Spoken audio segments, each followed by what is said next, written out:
हड़प्पन मतलब कि ये इसका टाइम क्या है, तो पाकिस्तान के प्रांतों से पाई गई है। इसको मैं मिटा देता हूँ।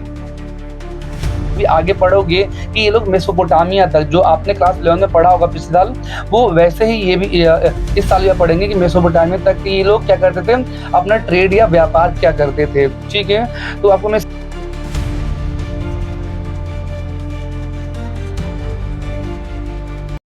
हेलो स्टूडेंट्स, आप सभी का हमारे चैनल पर बहुत बहुत स्वागत है। अगर आप हमारे चैनल पर नए आए हैं तो लाइक करें, सब्सक्राइब करें और शेयर जरूर करें। जैसा कि आपने डिस्क्लेमर पढ़ ही लिया होगा, आपको हम मुझे 10 मिनट देना होगा और 10 मिनट बाद आपको पूरा कहानी समझ में आ जाएगा कि ये चैप्टर, ये बुक किस बारे में है और कैसे है। तो चलिए इसको स्टार्ट करते हैं। आप हमको सिर्फ 10 मिनट दें, ठीक है। तो चलिए इसको स्टार्ट करते चैप्टर को। चैप्टर का नाम क्या लिखा हुआ है तो पढ़ेंगे आप भी अब मेरे साथ साथ। तो लिखा है ब्रिक बीड्स एंड बोन्स, ठीक है, द हड़प्पन सिविलाइजेशन। हिंदी में लिखा हुआ है ईंटे, मनके तथा अस्थियां, हड़प्पा सभ्यता। तो जैसे कि आपने क्लास 11 में पढ़ लिया था मेसोपोटामिया का, थोड़ा आपको नॉलेज हो गया होगा, लेकिन हम आपको यहाँ पर एकदम स्टार्टिंग से बताएंगे। जिन बच्चों को बिल्कुल नॉलेज नहीं है, बिल्कुल जीरो है, उनके लिए भी बहुत ज़्यादा जरूरी वीडियो है ये, ठीक है। तो चलिए इसको स्टार्ट करते हैं। पहले हम लाइन पढ़ेंगे, फिर आपको समझाएंगे। लिखा क्या है, लिखा है द हड़प्पन सील, जो कि फिगर 1.1 में दे रखा है। ये is possibly the most distinctive artefact of the Harappan और इंडस वैली सिविलाइजेशन। हिंदी में लिखा हुआ है हड़प्पाई मुहर, जो कि संभवतः हड़प्पा अथवा सिंधु घाटी सभ्यता की सबसे विशिष्ट पुरावस्तु है, ठीक है। तो जैसे कि हमने आपको ये एक लाइन पढ़ के सुनाया तो आपको कुछ भी समझ नहीं आया, ठीक है। तो इसके कुछ हम चलते इंट्रोडक्शन पर, इस चैप्टर के और इस किताब के बारे में कुछ बातें जान लेते हैं, ठीक है। फिर हम इस पॉइंट पर दोबारा आएंगे और आपको पूरा समझाएंगे भी। तो चलिए चलते एकदम एकदम स्टार्टिंग पॉइंट पर। इसका स्टार्टिंग पॉइंट कहाँ पर है, तो वहां चलते हैं स्टार्टिंग पॉइंट पर। देखिए ये इसका स्टार्टिंग पॉइंट है। तो जैसे कि आपके पास ये जो बुक है, आपके पास इसका नाम है भारतीय इतिहास, ठीक है, आपके पास होगा ये। तो ये जो बुक है, ये आपको कैसे बताना, किस तरह पढ़ना है, आप इसको अच्छे से देखिए। तो ये जो बुक है, ये हमारे पास जो पहली पार्ट बुक है, ये भाग 1, ठीक है। ये हमें कहाँ से पढ़ना है, तो लगभग 5000 से लेकर ये यहाँ तक पढ़ना है, 900 तक पढ़ना है ना, 900, 1000 के चलते हैं। तो पूरा ये जो दे रखा है, इसके बारे में आपको डिटेल बताएगा इस बुक, ठीक है। बाकी देखो यहाँ से पूरा यहाँ तक ये जो टाइम पीरियड है, टाइम पीरियड क्या है, तो आप लोग देख सकते हैं टाइम पीरियड है ये, जो कि वो आपको बताएगा ये बुक, ठीक है। और जो थर्ड बुक है वो आपको ये बताएगा यहाँ से लेकर यहाँ तक। अब इसका क्या मतलब है, टाइम पीरियड क्या होता है, तो बता देता हूँ। जैसे मान लीजिए आज चल रहा है 2025, ठीक है। अगर आप वीडियो 2026, 27 में देख रहे हैं तो 27 आप लेके चले, तो अभी हम लेके चलते हैं 25 में ये चल रहा है ये वीडियो, ठीक है। तो अगर हम पीछे चलते हैं तो ऐसे हम पीछे चलेंगे तो 2000 कभी न कभी आया होगा, 1947 कभी न कभी आया होगा, ठीक है। और ऐसे हम चलेंगे तो पूरा ही हमारा टाइम पीरियड आता है, जिसमें 1 लाख साल पहले हमारे कौन थे, तो आदि मानव लोग रहा करते थे, ठीक है। तो वैसे ही आदि मानव के बाद जब लोगों ने रहना स्टार्ट किया, इस चैप्टर में आपको यही पढ़ना है, किस तरह से लोगों ने रहना स्टार्ट किया, किस तरह से वो एक खाना बदोश थे, इधर उधर घूमा करते थे, ठीक है। तो वही आपको इस चैप्टर में पढ़ना होगा। देखिए ये आपको ये पूरा ये टाइम पीरियड में बताया, तो पूरा यहाँ से लेकर यहाँ तक जो कि ये बुक बताएगा, ये मैंने अभी बताया आपको, ठीक है। तो आपको इस तरह से लेके चलना होगा। अब इसको थोड़ा और कहानी पढ़ लेते हैं, कुछ आगे की ओर देखते हैं क्या है इसके आगे कहानी। तो देखो ये आपको दिख रहा होगा, मैं बता देता हूँ।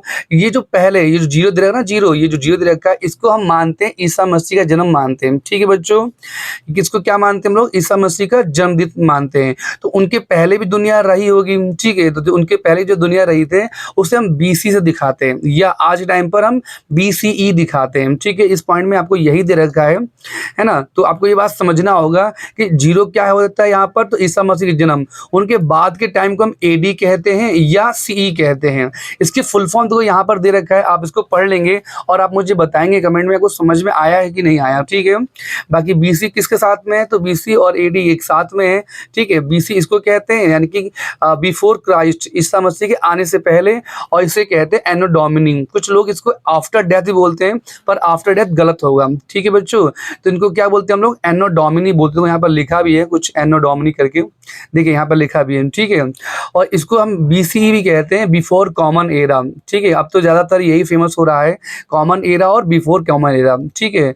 तो आपने मैथ्स में पढ़ा होगा, जिस तरह ये नंबर घट रहे होते हैं वैसे यहाँ पर ये नंबर घट रहा है ये, ठीक है। आपको मैं आशा करता हूँ इतना समझ में आया होगा। अब चलते हैं चैप्टर के थीम पर, यानी चैप्टर में क्या बताया गया है, चैप्टर में क्यों पढ़ना है, तो इस कहानी के माध्यम से हमें समझ में आ जाएगा। तो आप लोग जानते हैं कि हमारे देश में अंग्रेज कब आए थे? देखिए यहाँ पर लिखा हुआ है, देखो ये लिखा है 1600 में तकरीबन हमारे देश में अंग्रेज आ गए थे। आपने कभी नहीं पढ़ा ही होगा। और फिर उन्होंने यहाँ पर आकर धीरे करके व्यापार किया, ट्रेड किए, ठीक है। और उसके बाद हमारे देश में उन्हें कब्जा कर लिया बिल्कुल ही, है ना। तो वही यहाँ पर ये मैंने बना रखा है। और आज़ाद हमारा देश इस टाइम पे हुआ था, हमारा देश इंडिपेंडेंस हो गया था इस टाइम पर, ठीक है बच्चों। तो अभी हम आगे आते हैं। जैसे देश में अंग्रेज आए थे, तो जब वो आए थे तो आपने ये भी पढ़ा होगा कि वो लोगों ने हमारे लिए क्या बनाया था, हमारे लिए नहीं बल्कि अपने लिए उन्होंने बनवाया था, ट्रेन बनवाया था, ताकि वो अपना सामान एक जगह से दूसरे जगह तक पहुंचा सके।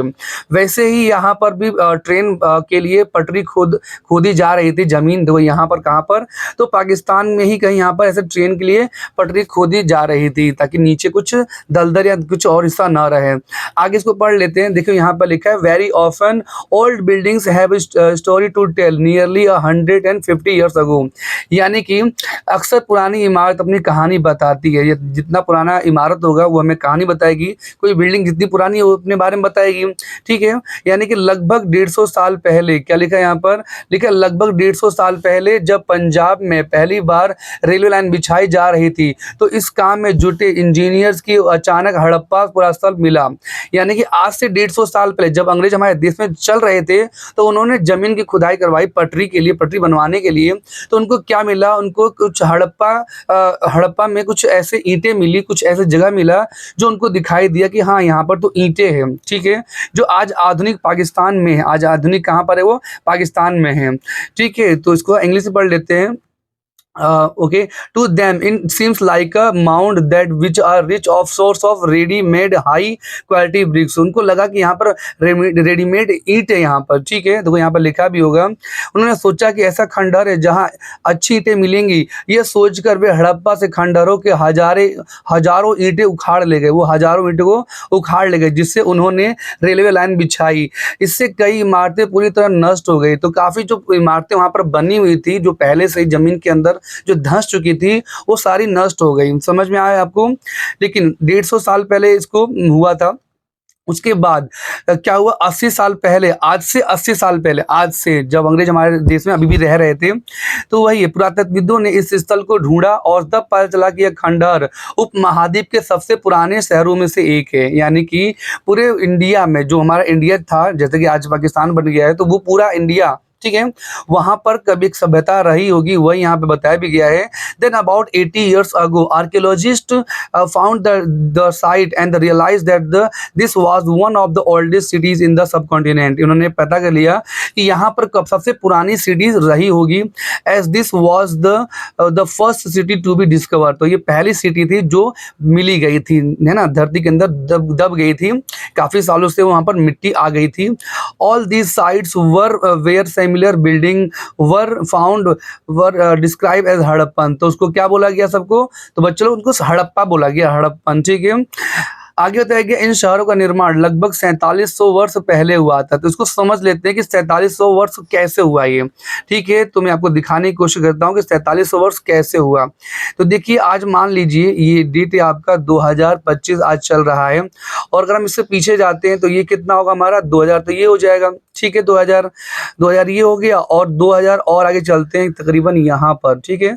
तो इसको हम जोड़ देते हैं, क्या लिखा है ये 2025 और 2000 ये है ना, 2000 में यहाँ पर लेके चलते हैं, 2025 और ले लेते हैं हम, 2500 हम और ले लेते हैं। तो इसको जोड़ देते हैं, तो कितना आएगा 5 आएगा हमारा 2, ये आएगा 5 और ये आएगा 4, यानी कितना तकरीबन आ रहा है 4500 ईयर्स, है ना। ये नियरली बता रहा हूँ 4500 ईयर्स आ रहा है ये। और वही चीज़ यहाँ पे भी लिखा है कि लगभग, देखो यहाँ पे ना लगभग, यानी कि अबाउट अबाउट मतलब होता है लगभग होता है, ठीक है, यानी एग्जैक्ट नहीं है। 4700 साल पहले ये हुआ था, यानी कि 4700 वर्ष पहले लोग यहाँ पर रहा करते थे, ठीक है। अब चलते हैं आपके चैप्टर पर, आपके चैप्टर से जोड़ के समझाता हूँ कि चैप्टर में क्या बताया गया है। देखिए, वही यहाँ पर लिखा था कि possibly the most distinctive artefact of the Harappan और इंडस वैली सिविलाइजेशन। तो ये जो पत्थर मिला है, ये जो हमें सील मिला है, इसे सील कहते हैं, मुहर होता है ये, ठीक है। आप लोग मुहर जानते हो कि स्टैम्प लगाते हैं, वही है ये स्टैम्प। स्टैम्प को बनाया कैसे गया वो बताता हूँ पहले। देखिए, ये जो स्टैम्प है ये बनाया कुछ इस तरह से जाता है, जैसे आपने इस ईंट को बनते हो कभी देखा है, तो इस सांचे में हम डालेंगे तो इसके ऊपर ये ऐसे ये कुछ खुदरा हुआ आ जाता है नाम, वैसे ही इसके ऊपर भी एक सांचा लगाकर इसको बनाया जाता है, इसे सील बोलते हैं, ठीक है। तो सबसे विशेष चीज यही मिला है हमारे पास, वही बताया गया है कि डिस्टिंक्टिव आर्टिफैक्ट, यानी स्पेशल चीज हमें यही मिली है जो हमें बताता है कि उस जमाने में लोग रहा करते थे उस जमीन के नीचे, ठीक है। जो आज वो खंडहर बन गए, लोग उसको दब गए उसके उसके नीचे, ठीक है। आगे आते हैं, लिखा है मेड ऑफ स्टोन कॉल्ड स्टेलाक्टाइट, ठीक है। तो जिसका ये बना होता है इसे क्या कहते हैं, स्टेलाक्टाइट कहते हैं। लिखा है हिंदी में, सीलखड़ी नामक पत्थर से ये बनाई गई इन मुहरों पर सामान्य रूप से जानवरों के चित्र और ऐसी लिपि के चिन्ह उत्कीर्ण थे जिन्हें अभी तक पढ़ा नहीं जा सका है। तो मैं बता देता हूँ कि इस पे ऐसी लैंग्वेज, देखो क्या है यहाँ पे लैंग्वेज लिखा है, आप खुद नहीं पढ़ पाएंगे, ठीक है। कर्नाटक गवर्नमेंट, सॉरी कर्नाटक कह रहा हूँ, तमिलनाडु गवर्नमेंट ने तो यहाँ तक ही बोल दिया कि अगर जिसने भी पढ़ लिया है उनको 10 मिलियन तकरीबन उनको पैसे दिए जाएंगे, ठीक है, जिन्होंने इसको पढ़ लिया। तो आज तक इसको कोई भी नहीं पढ़ पाया है कि उस जमाने में इन्होंने ये लिखा क्या था, लोगों ने वह यहाँ पर लिखा था, अभी तक पढ़ा नहीं जा सका है। वो क्या है, तो अनडेसिफर्ड, अनडेसिफर्ड मतलब कि अभी किसी ने इसको पढ़ नहीं पाए। लिखा yet we know a great deal about the lives of the people who lived in the region from what they left behind, ठीक है। इसका मतलब ये कि फिर भी हम इस क्षेत्र में उस समय बसे लोगों के जीवन के विषय में उनके पीछे छोड़ी गई पूरा वस्तु मतलब होता है वो चीजें जो वो लोग यूज किया करते थे, आज हमारे पास मिली हैं। जैसे ये भी एक प्रकार का क्या है, तो ये आर्ट फैक्ट है, ये इसे हम क्या कहते हैं, तो इसे हम आर्ट फैक्ट कहते हैं।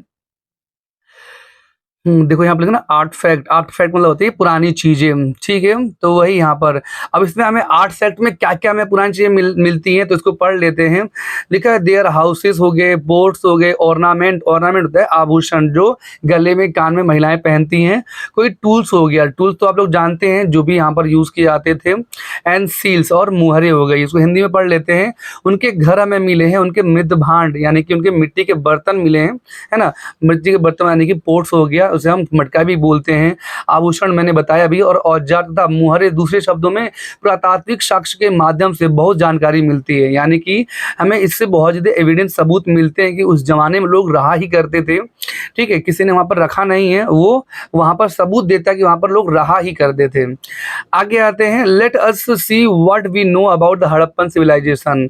अब हम ये देखेंगे कि हड़प्पा सभ्यता के विषय में हम क्या और कैसे जानते हैं, ठीक है, हम कैसे और जान सकते हैं वो हम इसके बारे में पढ़ेंगे।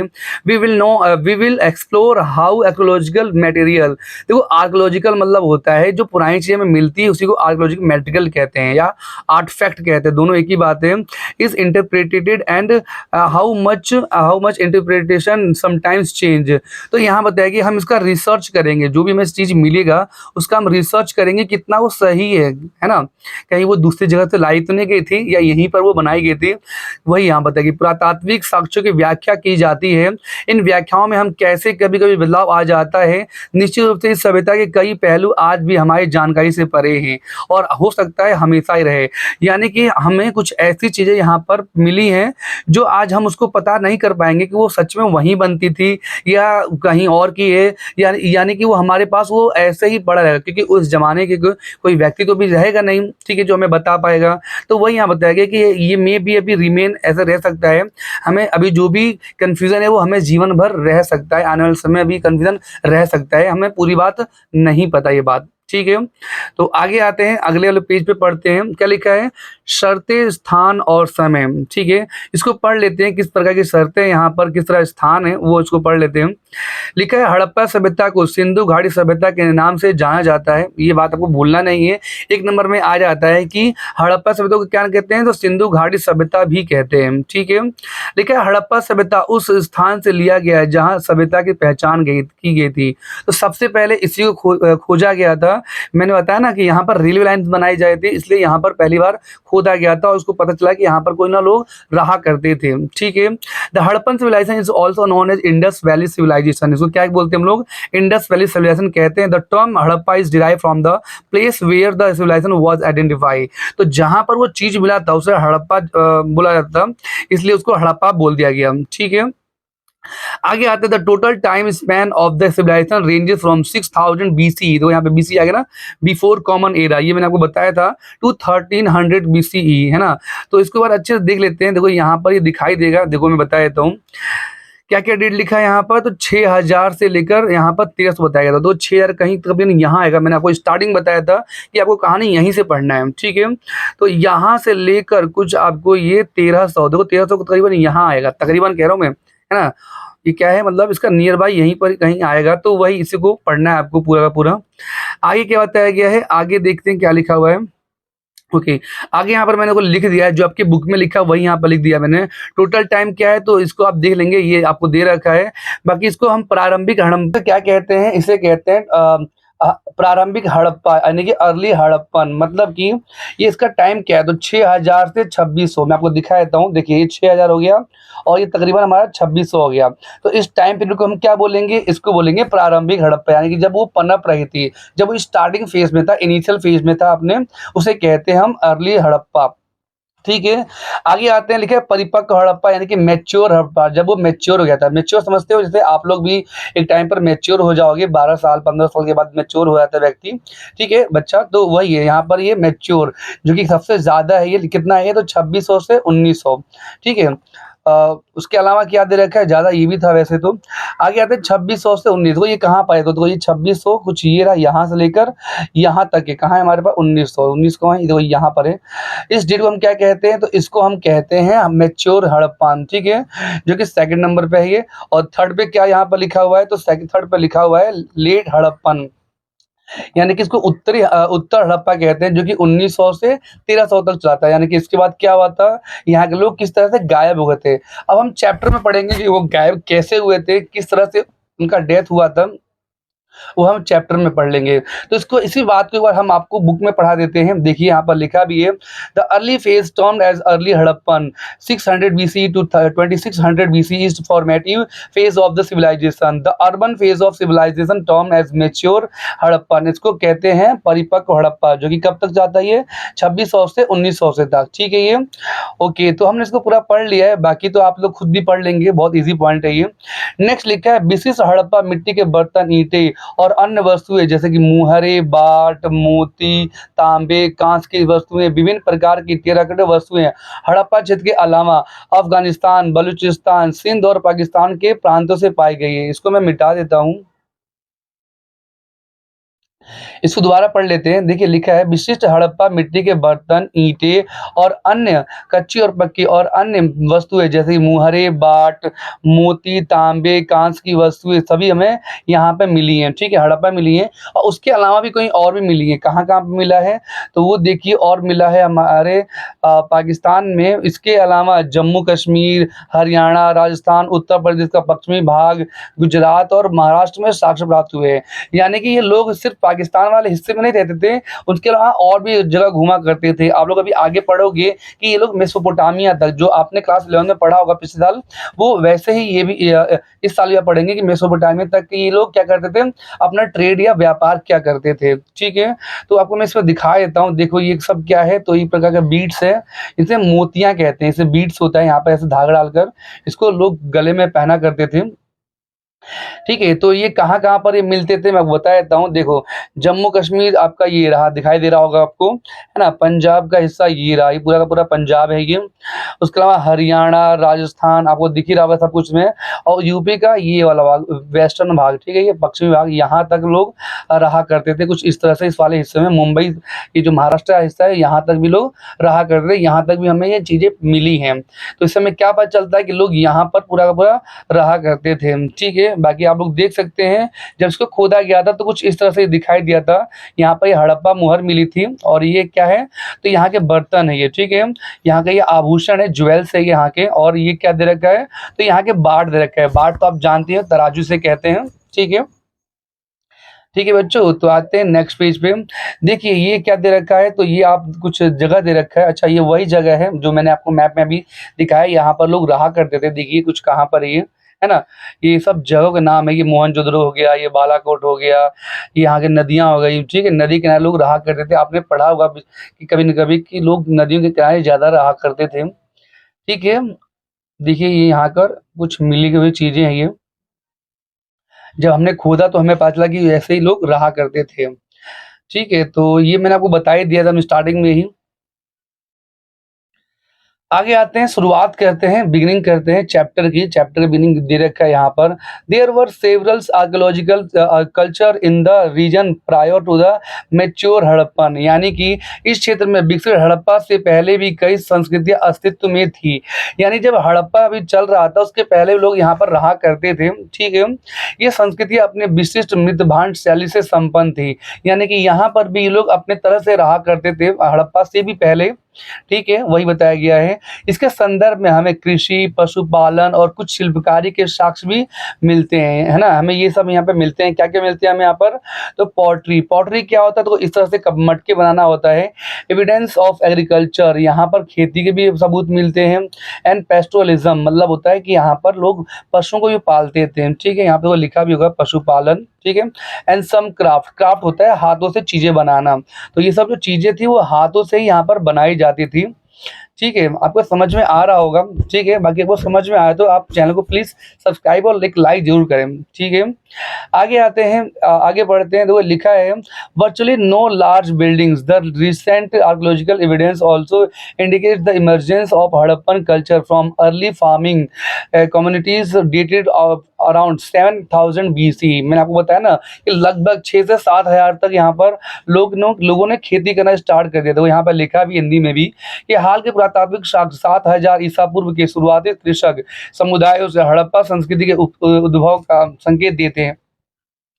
ठीक है, द अर्बन फेज यानी कि जो मैच्योर फेज था, consequent result of the gradual transformation and internal development of the civilization during the early Harappan phase. तो जो अर्ली हड़प्पन था उन्हीं का एक नया न्यू वर्जन बोलते हैं, जैसे कि वही इसका एक क्रमिक परिवर्तन हुआ यहाँ पर, और उसी को हम क्या बोलते हैं, तो परिपक्व हड़प्पा बोलते हैं। देखिए ये सब चीजें हमें यहाँ पर खुदाई के दौरान यहाँ पे मिला है। जब इसको खोदा गया जमीन को तो हमें ये मिला था। ठीक है, ठीक है बच्चों, ये बाकी टाइम दे रखा है यहाँ पर कि 7000 साल पहले, ये 7000 BC। ठीक है, देखो BC है ना, इस डेट को कहते हैं। इसके पहले को मैंने आपको स्टार्टिंग में बता दिया था। आगे आते हैं हम। नेक्स्ट क्या लिखा है, लिखा है सब्सिस्टेंस स्ट्रेटजीज, यानी कि निर्वाह के तरीके। सब्सिस्टेंस स्ट्रेटजी मतलब ये होता है कि वो खाते क्या थे, व्हाट दे वर ईट। ठीक है, व्हाट दे वर ईट, वो खाते क्या थे।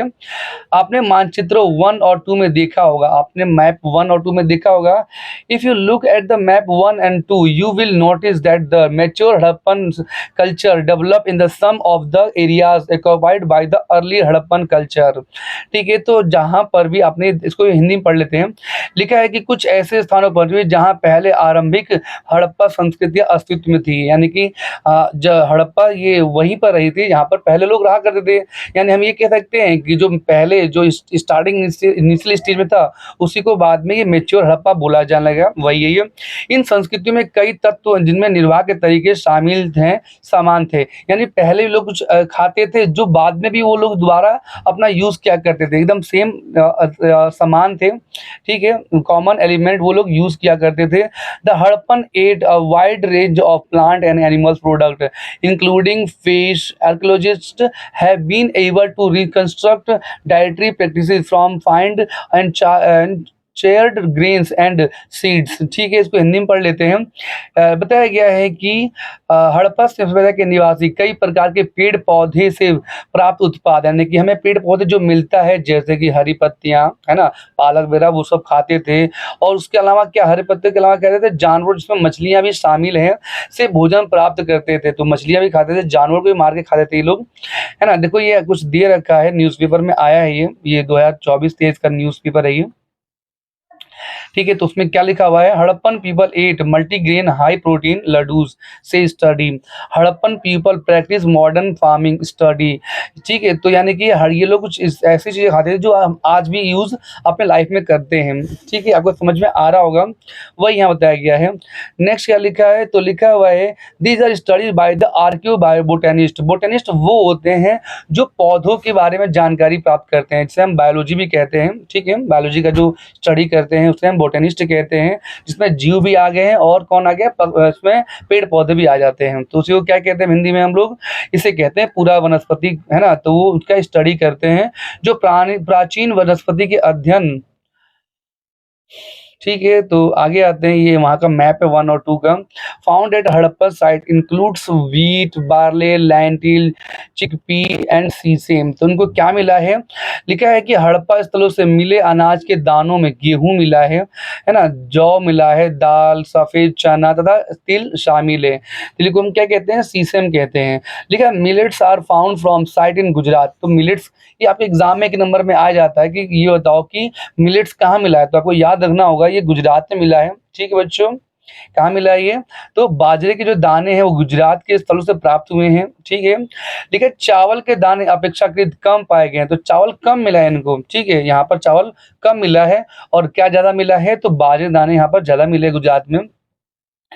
लिखा है animal bones found at Harappan site include those of cattle, shape, got, बैफेलो and pig. क्या क्या इनको मिले हैं, तो हड़प्पा स्थलों में मिली जानवरों की हड्डियों में मवेशी होता है जानवरों के, भेड़, ठीक है, उसके अलावा बकरी, भैंस, सूअर की हड्डियां शामिल है। तो यानी कि हम ये कह सकते हैं कि पुराने जमाने में, उस जमाने में ये लोग ये सब जानवरों को मार के खाया करते थे। लिखा है कि studies done by the archaeology. Study मतलब जो सब कुछ देखा गया के द्वारा, तो आर्कियोलॉजिस्ट उनको कहते हैं जो जानवरों के बारे में पढ़ाई करता है, पुराने समय के जानवरों के बारे में जो जमीन खोद कर, लाइक अगर बात करते हैं डायनासोर की, तो डायनासोर के भी फॉसिल्स हमें जमीन में मिला है। तो जो लोग इनके बारे में स्टडी करते हैं उनको क्या कहते हैं हम लोग, उन्हें कहते हैं आर्कियोलॉजिस्ट और जू आर्कियोलॉजिस्ट।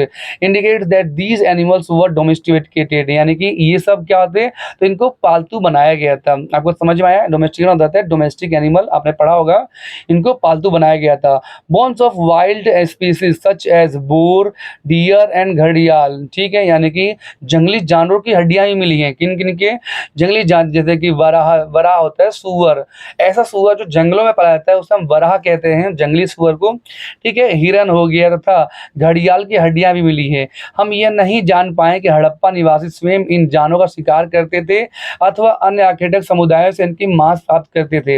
यानी कि हम नहीं जान पाए हैं कि ये लोग खुद मारते थे इनको, कि किसी और से, कहीं और से लेकर आते थे खाने के लिए, हम ये नहीं जान पाए, क्योंकि उस जमाने कोई व्यक्ति तो जिंदा अभी रहा नहीं होगा। ठीक है बच्चों, तो वही लिखा है, we do not know whether the Harappans hunted these animals themselves और obtained meat from other hunting communities. Okay, bones of fish and fowl are also found, यानी कि मछली के और पक्षियों के, है ना, पक्षियों के भी यहाँ पर हड्डियां मिली हैं। यानी हम ये भी कह सकते हैं कि वो पक्षियों को भी मार के खाया करते थे। ठीक है बच्चों, अब आगे आते हैं नेक्स्ट पॉइंट पर। नेक्स्ट पॉइंट क्या लिखा हुआ है, लिखा हुआ एग्रीकल्चरल टेक्नोलॉजीज, यानी कृषि प्रौद्योगिकी, यानी वो खेती कैसे किया करते थे। आज तो हमारे पास ट्रैक्टर है और भी चीजें हैं जिससे खेती बहुत ज़्यादा आसान हो जाता है। आज आपके पास पैसे हैं, पैसे देंगे तो आप लेबर को देंगे, लेबर सारा काम कर देगा। लेकिन उस ज़माने में ऐसा कुछ नहीं था, तो कैसे लोग यहाँ पर यूज़ किया करते थे, अब हमें वही पढ़ना है। ठीक है, लिखा हुआ है while the prevalence of the agriculture indicated by find of its grain. हालांकि अनाज के दानों से कृषि के संकेत मिलते हैं, पर वास्तविक कृषि विधियों के विषय में स्पष्ट जानकारी मिलना मुश्किल है। यानी कि हमें यहाँ पर जो ग्रेन्स, जो भी अनाज हमें मिले हैं, इस बात के इस पुख्ता सबूत है, एकदम एकदम कंफर्म करते हैं कि यहाँ पर लोग खेती करते थे, लेकिन कैसे करते थे वो अभी लोगों को नहीं पता, है ना। एग्रीकल्चर प्रैक्टिस कैसे करते थे अभी लोगों को नहीं पता।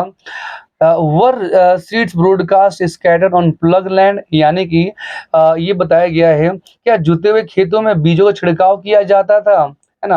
यानी कि खेत को पहले प्लग करके उसमें डाला जाता था, या बिना प्लग किए ही डाल देते, तो भी इनको नहीं पता, वही बता रहे हैं। नेक्स्ट लिखा है representation on seals and terracotta sculpture indicate the bull was known. तो इन्होंने देखा कि ऐसे बैल भी बनाए गए हैं कहीं कहीं, कहाँ बनाए गए थे वो देखते हैं, मुहरों पर, है ना, मुहरों पर बनाए गए थे। मुहरों पर किए गए रेखांकन तथा मृण मूर्तियों इंगित करती है कि वृषभ के विषय में जानकारी थी। यानी कि जहाँ पर इन्होंने सील्स पे या मुहरों पर इन्होंने देख बना रखा है, यानी इससे हमें जानकारी जरूर मिलती है कि ये लोग बैल को जानते थे और बैल से खेती करवाते थे ये लोग, ठीक है। पुरातत्वविद यानी कि जो हमारे आर्कियोलॉजिस्ट हैं वो क्या मानते हैं, ये मानते हैं खेत जोतने के लिए बैलों का प्रयोग होता था, ठीक है।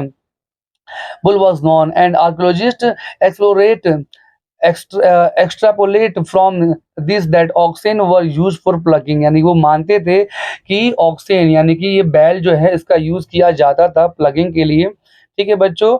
Moreover terracotta models of the plough have been found in site in the Cholistan and Banawali, ठीक है। क्या बताया गया है, बताया गया है साथ ही चोलिस्तान के कई स्थलों और बनावली से, बनावली कहाँ पर है, आज तो आज हरियाणा में, और चोलिस्तान क्या है, तो चोलिस्तान हम इसके कहते हैं जहाँ पर आज अभी हमारा वो रेगिस्तान है उसको कहते हैं चोलिस्तान। मैं आपको दिखाने की कोशिश करता हूँ। देखिए कुछ इस तरह से जुते हुए खेत में मिलते हैं कालीबंगन से, अभी हम आपको दिखाएंगे। देखिए यहाँ पर चोलिस्तान है, ये इसको चोलिस्तान बोला जाता है इस एरिया को, यहाँ पर, ठीक है। जहाँ पर आज क्या है तो रेगिस्तान वाला जगह है उसे बोला जाता है चोलिस्तान। तो आगे आते हैं चोलिस्तान एंड बनावली जो कि हरियाणा में है, वहीं पर है ये, इसको पढ़ लेते हैं हिंदी में भी। चोलिस्तान के कई स्थलों और बनावली के मिट्टी से बने हल के प्रतिरूप मिले हैं। प्रतिरूप मतलब है कॉपी, यानी कि यहाँ पर हल भी मिले हैं। इससे हमें पता चलता है कि यहाँ पर लोग खेतों को जोता जरूर करते थे।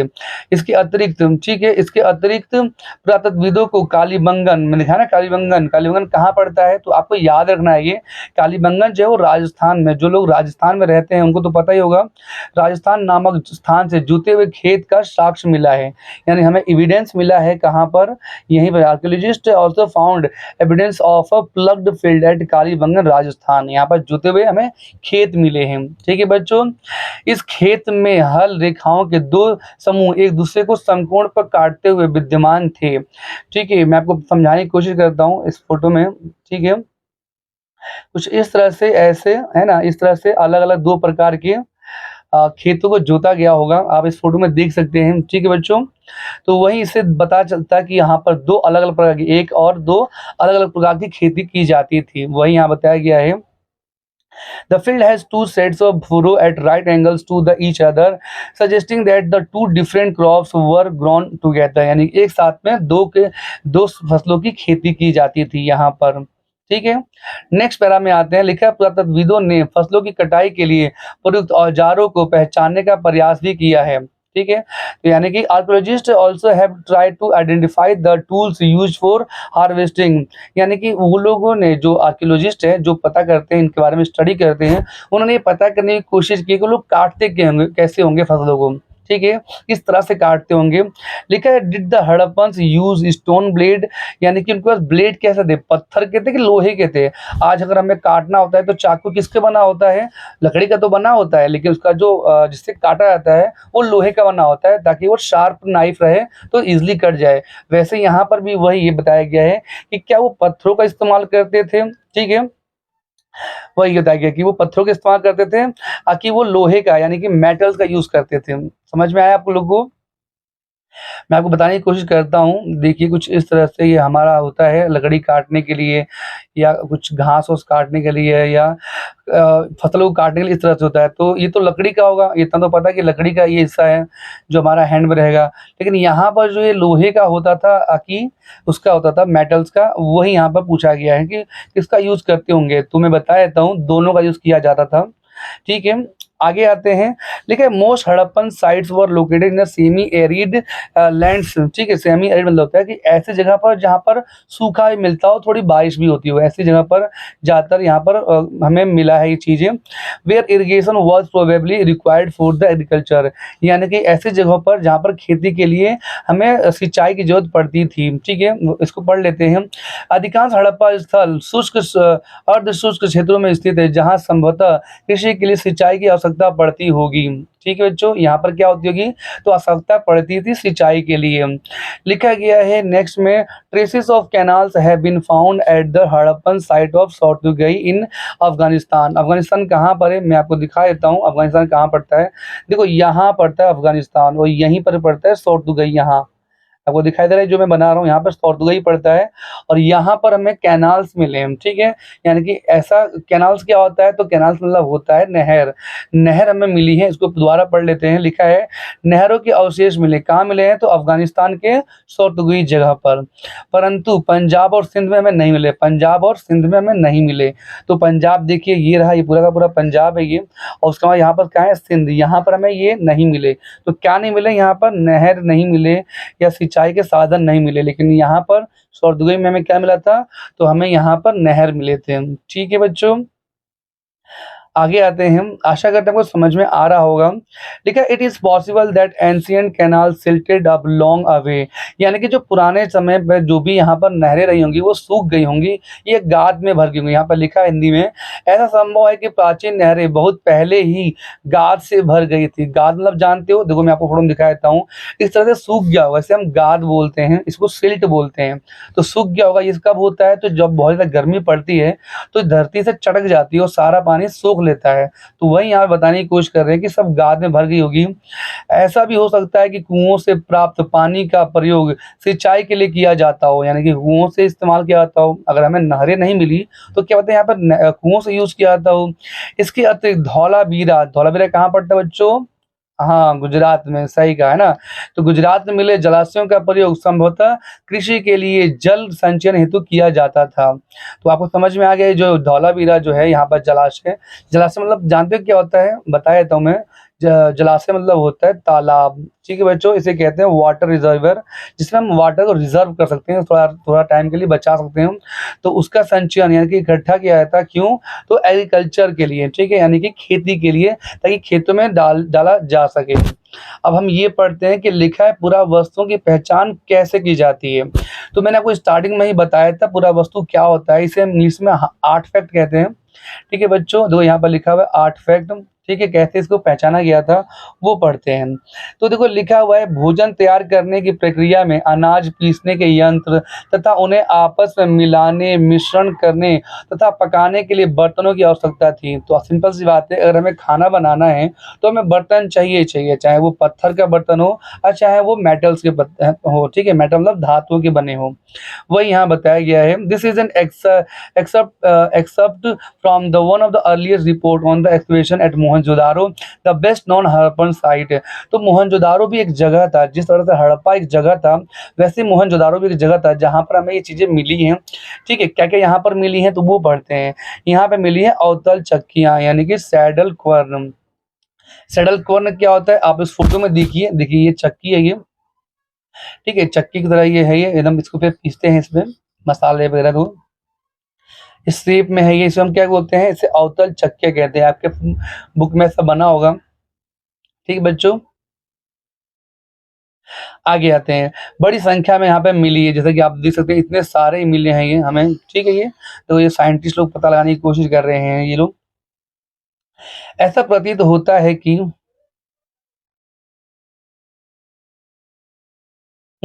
ऐसा प्रतीत होता है कि अनाज पीसने के लिए प्रयुक्त ये एकमात्र साधन थी। तो ऐसा लगता है कि यहाँ पर यही एक ऐसी चीज़ है जिसमें अनाज पीसा जाता था। ठीक है बच्चों, साधारणतः ये चक्कियाँ स्थूलतः कठोर, कंकरीले, अग्निज अथवा बलुआ पत्थर से निर्मित थी, यानी कि बालू के पत्थर से बनाया गया था, और आमतौर पर इनसे अत्यधिक प्रयोग के संकेत मिलते हैं। यानी कि saddle querns are found in considerable numbers and they seem to have been the only means in use for grinding cereals, यानी कि पीसा जाता था, सीरियल्स होता है सब्जियां या दाल, उनको पीसने के लिए इसका यूज किया जाता था। As a rule they were roughly made of hard, gritty, igneous rocks and sand rocks and mostly so sign of hard usage। तो ये किसके यूज होते थे, बहुत ज़्यादा हार्ड इस पे यूज होता था, और इसको बनाया ऐसा गया था कि ये आगे की ओर ना फिसले। ठीक है, मैं आपको फोटो दिखा देता हूँ, देखो कुछ ये ऐसा शेप का बन गया ये धरती में ऐसे स्थापित किया जाता है, इसको स्टैब्लिश किया जाता था धरती के अंदर, और ये आगे पीछे नहीं, बस आगे पीछे ये पत्थर हुआ करता था जिसपे इस पे मसाला पीसा जाता था। देखो ये यहाँ पर कितने सारे यूज मिले हैं। यानी कि हम ये कह सकते हैं कि हड़प्पा में हर घर में ऐसे मसाला पीसने के लिए पत्थर हुआ करता था। ठीक है बच्चों? लेकिन चूँकि इन चक्कियों के तल सामान्यतः उत्तल है, इसका शेप कैसा है तो वो ऐसा है नीचे से, वही है आपने 10th में पढ़ा होगा उत्तल-अवतल, कनकेव और कन्वेक्स, ठीक है? निश्चित रूप से इन्हें ज़मीन से अथवा मिट्टी में जमा करके रखा जाता होगा, ठीक है बच्चों? तो मिट्टी में इसको जमा के रखते होंगे। क्या होता है कि 2 main types of have been found, those on which another smaller stone was pushed or rolled and to and fro, and other which were a second stone use as the pounder. यहाँ पे क्या होता है कि इसको पढ़ लेते हैं। देखिए इसमें लिखा है इंग्लिश में कि 2 प्रकार के यहाँ पे चक्कियाँ मिली है, 2 प्रकार की। एक कौन सा है तो वो बताइए। एक वे है जिन पर दूसरा छोटा पत्थर आगे पीछे चलाया जाता था, जिससे निचला पत्थर खोखला हो गया। और ठीक है, तो इसको हम पढ़ लेते हैं। तो वो पहला तो ये पत्थर है, ये खोखला सा हो गया है, वो नीचे से खोखला हो गया है। और ये जो छोटा सा पत्थर है इसको ना ऐसे आगे पीछे चलाया जाता था और सामान पीसा जाता था, ठीक है। और दूसरा ये हो गया, इसके अंदर भी कुछ, ये भी पत्थर का ये बनाया हुआ है, देखो ये इसके अंदर कुछ डालकर इसके अंदर ऐसे कुछ आयुर्वेदिक चीजें इसे कूटी जाती थी। इसे क्या बोलते हैं तो इसको बोलते हैं सालन, ठीक है, सालन बोलते हैं। यहाँ पर वो लिखा हुआ है सालन, इसको पढ़ लेते हैं। इसको सालन पत्थर बोला गया था। मैं इसको मिटा कर आपको समझाने की कोशिश करता हूँ फिर से। तो आपको ये बात समझ में आ गया होगा कि यहाँ पर 2 प्रकार की क्या मिली है हमें, चक्कियाँ मिली हैं। एक तो आगे पीछे चलाने वाला और दूसरा वे कौन-सा, जिनका प्रयोग क्षमता केवल सालन या तरी बनाने के लिए या जड़ी-बूटियाँ मसालों को कूटने के लिए किया जाता था। यानी कि उसमें क्या किया जाता था, कूटने के लिए। आपके घर में भी ऐसे कूटने के लिए होता होगा, ठीक है? तो ये वही है, इसको क्या बोला गया था, इसको सालन पत्थर बोला गया। इसको बोला गया था करी स्टोन, ठीक है बच्चों? By our workman and our cook ask for the loan of one from the museum for use in the kitchen. तो आज के टाइम पर किसी व्यक्ति ने इसको मांगा है अपने घर में यूज करने के लिए। तो यहाँ पर लिखा भी है कि हमारे बावर्ची ने, आज के किसी एक बावर्ची ने उनको मांग लिया। कहाँ से मांगा होगा तो म्यूजियम से मांगा ये, ठीक है, क्योंकि आज ये सारी चीजें कहाँ पर रखी गई हैं, म्यूजियम में रखी गई हैं, ताकि वहां पर कोई यूज नहीं कर पाएगा। अगर वहीं पर इसको छोड़ दिया जाता है तो लोग इसको तोड़ तोड़ के अपने घर लेके चले जाएंगे, ठीक है, और इतना अच्छा ये चीज नष्ट हो जाएगा। आया समझ आपको इसको? ठीक है बच्चों, बाकी अगला जो पॉइंट है वो अगले वीडियो में हम लेकर आएँगे। अभी के लिए इतना ही। बाकी अगर आपको वीडियो समझ में आया है तो लाइक, सब्सक्राइब और शेयर ज़रूर करें। ठीक है बच्चों, धन्यवाद।